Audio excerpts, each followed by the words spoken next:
World ruled by screens. Teenagers are growing up under constant observation. Every swipe, every like, every comment shapes how they see themselves and how they believe they should be seen.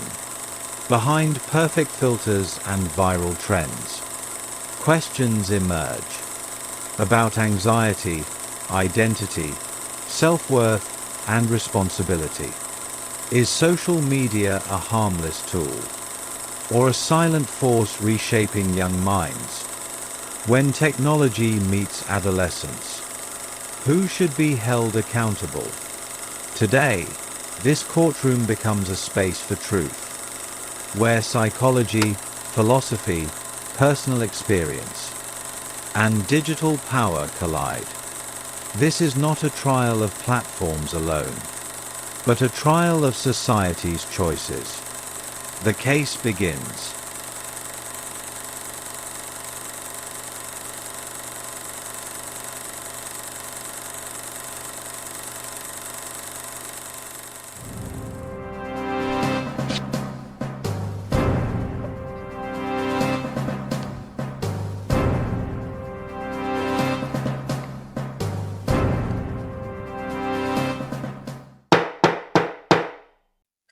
This course is now in section for the case, Young Mental Health versus Social Media Platform. The key question is, do social media platforms cause anxiety, depression, low self-esteem, and identity confusion among teenagers? Are both sides ready? Yes, I'm ready. The defense is ready. Very well, let's try to begin. We will show that social media platforms systematically undermine teenager mental health through erotics, filter culture, and comparison mechanics. According to research, excessive phone use in link anxiety and depression. Instagram filter culture cause body shame and apparent anxiety. TikTok fast-paced content reduce attention span and destabilizes emotion. And social comparison makes teenagers consistently feel not good enough. This pressure can lead to chronic stress and low self-esteem. Over time, they may struggle with emotional regulation and social relationship. Now, we will present evidence proving that social media cause serious physical harms.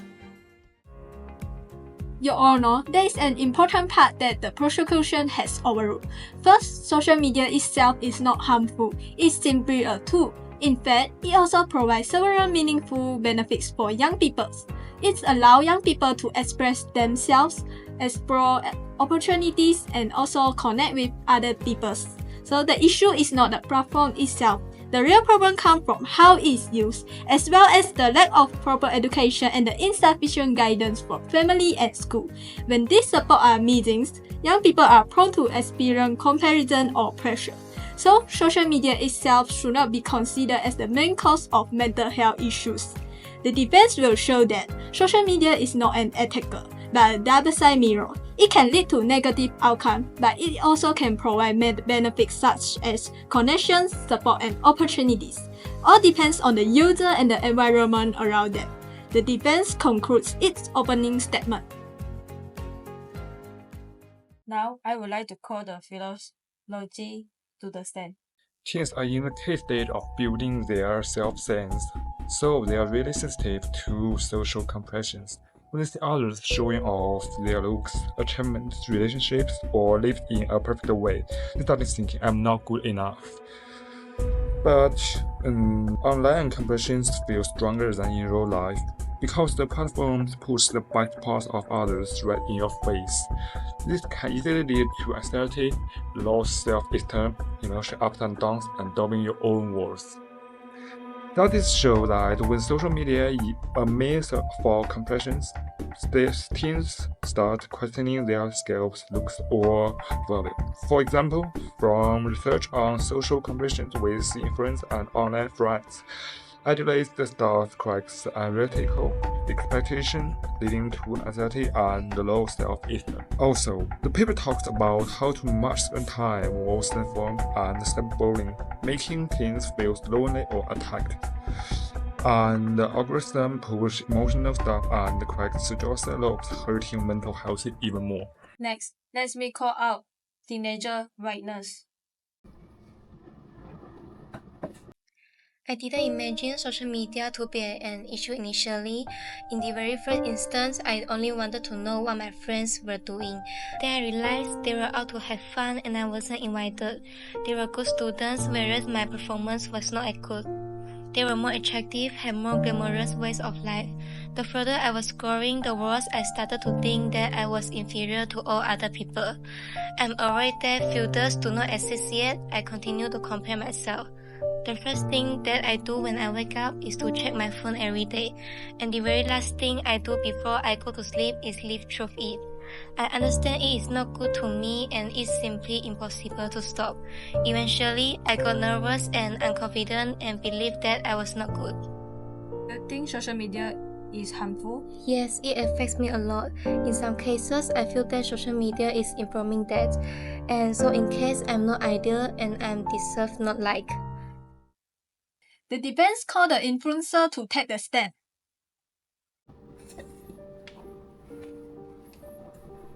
What people see online is the version I work hard to make look good.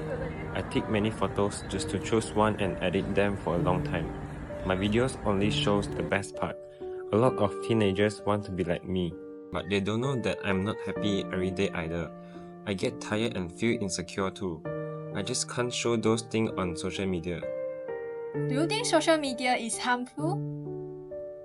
I don't think it's completely bad. It just shows the side of us we want others to see. The real problem is that people don't know how to understand what they are seeing. Teenagers only see fixed out version of life. Real life is never like that. If they understood this, they wouldn't compare themselves to a standard that isn't real. Okay. Now, let me call out our philosopher.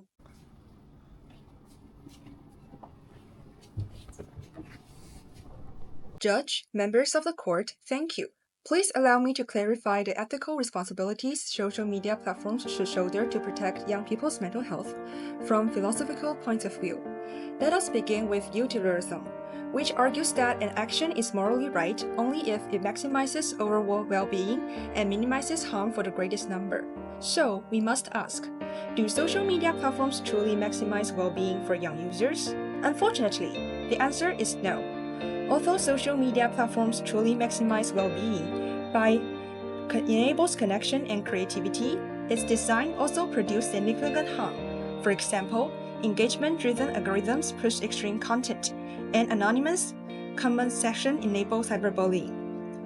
These design choices could lead to lower self-esteem, increased anxiety, and emotional instability in young people. Taken together, platforms often generate more harm than happiness, violating the core principle of maximizing well-being. Let us turn to deontology, which highlights moral duties, individual rights, and the importance of respecting each person as an end in themselves. From this perspective, social media platforms have clear obligations, such as protecting minors from harmful content, respecting user autonomy, and ensuring transparency about algorithms. These duties must be upheld regardless of profit motives or engagement metrics. If a platform prioritizes clicks over the well-being of users, it is morally unacceptable. Building on this, virtue ethics reminded us that ethical responsibility also needs to consider character formation.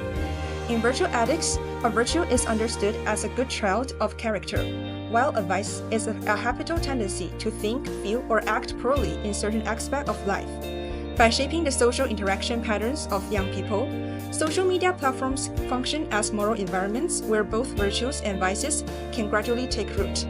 Therefore, platforms have a responsibility to design features like healthier engagement norms, constructive feedback systems, and positive content recommendations to cultivate virtues rather than reward harmful behaviors. Finally, existentialism brings our attention to authenticity, freedom, and the search for meaning in our lives. While platforms can expand our perspective, they also pressure young people into performative self-branding, living for likes, and conforming to the trends instead of forming independent values. These pressures lead to what's called bad faith, that is, abandoning one's authentic self to satisfy external expectations. Ethically, platforms must create digital spaces that support authentic expression and reflection, so they can help young users to find meaning in life. In conclusion, to protect young people's mental health, social media's responsibility goes beyond just avoiding harm. They must actively create digital spaces that support overall well-being. Judge, members of the court, as we reflect on these philosophical perspectives, please recognize their responsibilities are real, urgent, and unavoidable.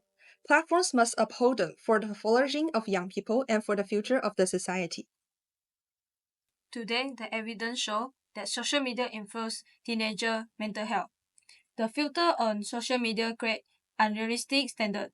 The more they scroll, the more anxious and insecure they feel. Influencer culture exaggerate the perfect life.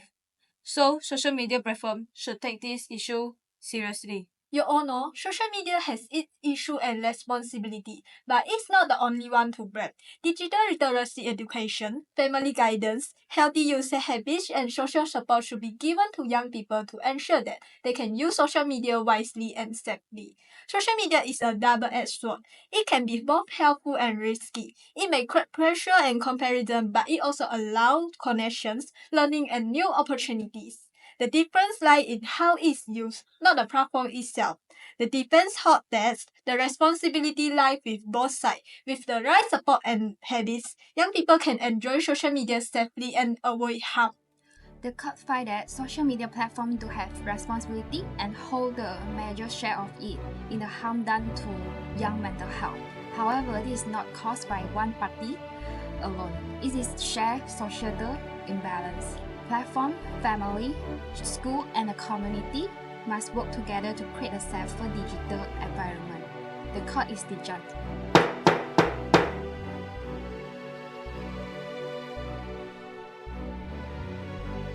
Hi Professor, we are from Group 9. We will introduce ourselves. My name is Liu Jie. My name is Liu Amber. My name is Gu Li.